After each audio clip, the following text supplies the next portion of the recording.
E já estamos de volta com o Temperando o Papo, recebendo uma convidada muito especial que já esteve no ano passado aqui no Temperando o Papo para nos falar sobre estética facial. Ela nos ensinou até alguns exercícios, pessoal. E agora ela, como fonoaudióloga, vem aqui falar sobre a estética vocal. Nós recebemos Luísa Catoira, seja muito bem-vinda. Obrigada, viu, Luísa? É um Eliane. prazer enorme te receber aqui. Muito obrigada, Eliane. Diretamente do Rio de Janeiro, que é essa cidade maravilhosa que nos assiste e muito, viu, Luísa? É verdade, é verdade. Obrigada por me receber. Agora, Luísa, fala um pouco do seu trabalho, a estética vocal. No que se caracteriza esse trabalho?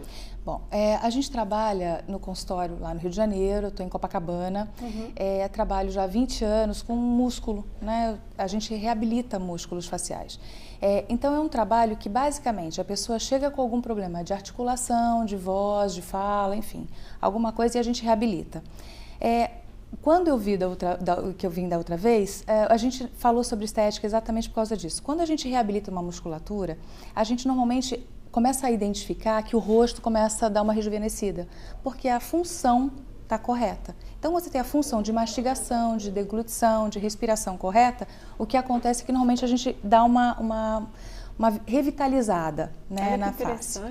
E a voz é mais ou menos a mesma coisa. Quando vem uma pessoa com algum problema vocal, eu começo com a motricidade oral. Né? A motricidade oral é cuidar dos músculos da face. Tá. Então, eu restabeleço a musculatura toda, de língua, de bochecha, de boca, né? Daqui do lábio, a papada. Então, além de você ficar bem fisicamente, né? Dar uma rejuvenescida, você também começa a cuidar da voz. Porque a língua começa aqui na frente e ela vem até aqui embaixo, onde está a laringe, onde está localizada a laringe, né, as cordas vocais. Então, quando você tem um bom relacionamento de músculos internos, a gente faz a laringe subir para os agudos, faz a laringe descer para os graves, você tem um bom controle da cervical, então você dá uma relaxada na musculatura, você controla a sua respiração, você controla o som, né, a forma que você emite os sons. Então, no final das contas, você começa a controlar melhor o jeito de você falar, a forma que você fala, e você, no final das contas, você consegue, através dos músculos da face e da respiração, controlar a laringe, né? Então, a gente tem um bom relacionamento com a voz dessa forma. Claro que chegam pessoas também com patologias, né? Com doenças de corda vocal. Aí a gente tem técnica fonoaudiológica, tá? Mas nesse momento, assim, o que está chegando no consultório é um pessoal ligado à voz mesmo. A estética mesmo, vocal, né? Então são mais profissionais do teatro, da televisão, etc. Exatamente, e tal, né? Que você exatamente. estava até comentando nos bastidores. Na verdade, um ano e pouco mais ou menos atrás, eu tive o prazer de receber a Mabel César, que é uma dubladora maravilhosa, no consultório. Ela me permitiu falar o nome dela, por isso que eu estou falando. E ela dubla a Luluzinha, gente, para vocês reconhecerem. A Luluzinha, a Mini é dela a também. Mini também? É ela também. E aí eu recebi ela no consultório e ela é professora de dublagem, né, de uma série de escolas no Rio de Janeiro. E ela começou a identificar algumas pessoas, alguns alunos que eram muito bons, mas que tinham alguma dificuldade de articular direito, ou de um pouquinho rouco, ou enfim, de respiração, mais ansiedade e tal. E ela começou a me mandar esses profissionais, já eram todos atores, né? Quem faz dublagem já é ator. E aí, no final, foi uma coisa deliciosa, está sendo uma experiência maravilhosa, porque eu acompanho os atores nas audições, eu acompanho os atores nos ensaios de peça, e aí a gente vai adequando, porque às vezes, por exemplo, você chega no meu consultório, e aí você fala, Lu, eu tô com um problema, eu quero articular melhor. Aí a gente começa a fazer exercícios e tal. Só que, poxa, se eu consigo ver você no seu local de trabalho, eu consigo identificar, muito mais fácil, né? Claro. Então eu tenho que ir atrás. Até porque não tem aquela pressão também, né? Ali no tem. consultório tá o paciente e você, sem pressão alguma. Sem o paciente ter que pensar em tudo que ele vai trabalhar, etc e tal, Por né? aí. Então é mais fácil, né? Muito mais. Agora no local de trabalho não é tão fácil quanto. Exatamente. Né, outro dia, por exemplo, foi uma paciente lá e eu pedi para ela cantar, que ela estava meio rouquinha, e eu pedi para ela cantar. Aí ela cantou, a gente filma, né, na primeira sessão e tal, eu filmei. Aí eu falei, onde é que você está ensaiando? Aí ela falou, estou na Unirio. Eu fui atrás dela, na Unirio, vi ela em cena, né? Ela cantando, dançando, linda, sabe? Aquela coisa maravilhosa. Aí você fala, gente, olha só o potencial dessa moça, né? Que lá na minha sala ela não deu nada, né? E aí a dificuldade dela era a respiração, era uma coisa assim, respirar, cantar, dançar, tudo ao mesmo tempo, né? Que é complicado. Estilo musical, né? Exatamente. Que a pessoa tem que fazer tudo, o ator, né? Então é muito mais legal você ir até identificar o problema, aí você volta para o consultório, aí você começa a fazer a coisa muito individualizada, né? O trabalho é muito individual, não tem uma coisa de uma técnica, entendeu? É isso, sem sombra de dúvidas, principalmente para o seu trabalho. Luísa, o Marco Schneff tem uma pergunta para fazer para você. Fale. Luísa, oi. Até os telespectadores, quando eu perguntar, eles vão dizer assim, sabe? É mais difícil você fazer um tratamento de recuperação de saúde, tipo um AVC, que a pessoa ficou mal, com a fala mal, ou reeducar alguém que trabalha na área, teatro, apresentador ou coisa parecida. Porque todo mundo vai dizer, é óbvio que é o cara que teve doença. Às vezes pode não ser óbvio, entendeu? É exatamente o contrário, Marco.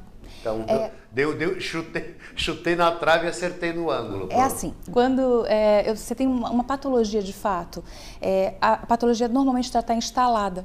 Então, o que eu gosto de fazer é o seguinte, por exemplo, eu tenho um paciente que teve AVC, dois AVCs. E é uma pessoa incrível, ele foi um professor universitário, enfim, uma pessoa maravilhosa. E assim, a patologia está instalada. Então o que eu tenho que fazer é recuperar uma série de funções dele, né, na verdade, de articulação, de linguagem, de voz, de fala, enfim, eu estou recuperando. Mas chega em determinado momento que ele tem uma limitação. Né?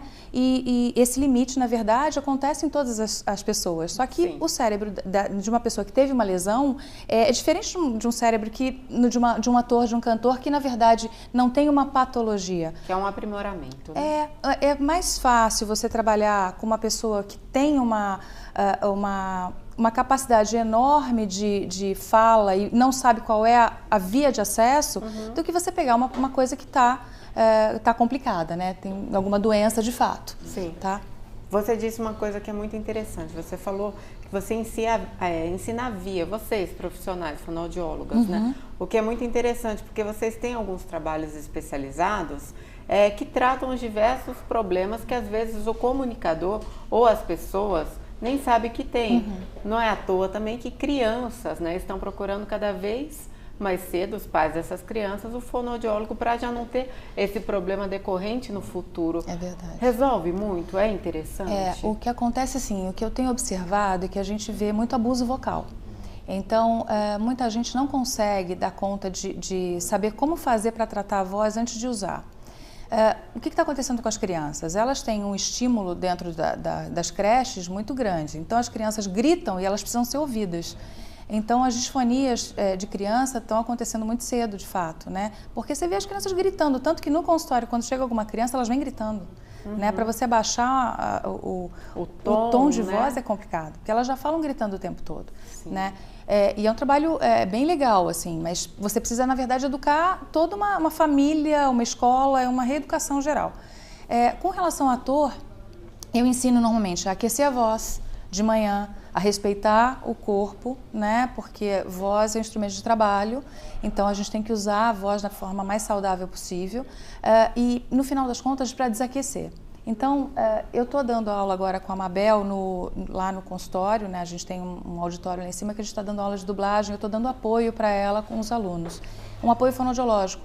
E, no final das contas, a gente está fazendo um trabalho muito legal, porque eu estou ensinando, eles têm um trabalho lindo com relação à dublagem, que é uma coisa que é maravilhosa. Né? É difícil pra caramba, eu falo que eles são, assim, impressionantes. Gênios, né? É impressionante. Eu não sei como é que consegue ouvir uma coisa, falar outra, olhar, enfim, não dá.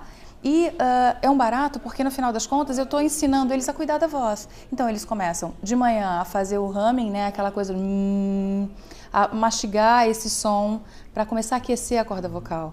Né? Depois, a vibração de língua, né, que você tinha me pedido para passar uns exercícios. Claro, ótimo. Vibrar lábio, vibrar língua, isso não faz mal a ninguém. Interessante. Né? E comer maçã. Né? Maçã é muito importante porque é astringente, então quando você come maçã você limpa todo o trato realmente de voz, né? Então você tira o muco que fica ali.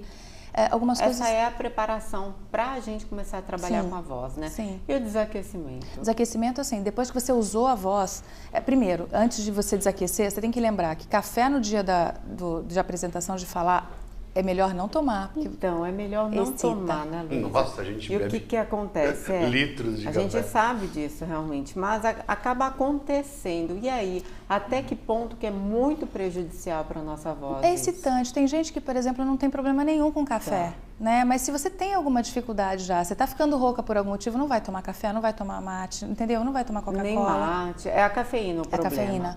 Ela é excitante. Sim. Outra coisa, assim, quente e gelado. A gente toma muito normal, né? Tomar um café e beber uma água gelada em seguida. Com isso eu tomo muito cuidado. Tem que ter muito cuidado. Né? E água gelada jamais. Exatamente. Isso é muito importante. Isso que você está fazendo de beber água durante o expediente de trabalho que você está falando é muito importante também. E o desaquecimento é importante no final do dia você desaquecer a sua voz como você aqueceu. Ninguém pensa nisso. Né? Você tem que pensar que você tem que pôr ela para dormir. Né? Então, assim, o desaquecimento, na verdade, é uma coisa individualizada. Eu gosto de saber como é que é a tua laringe, como é que você funciona, tal, para a gente desaquecer a voz. Mas é importante as pessoas terem em mente que a gente tem que cuidar da voz para aquecimento e desaquecimento. Não sei se é verdade, mas dizem que chupar gelo, inclusive algumas fonoaudiólogas já me disse, que é uma forma de desaquecer a voz se você não for falar de maneira alguma.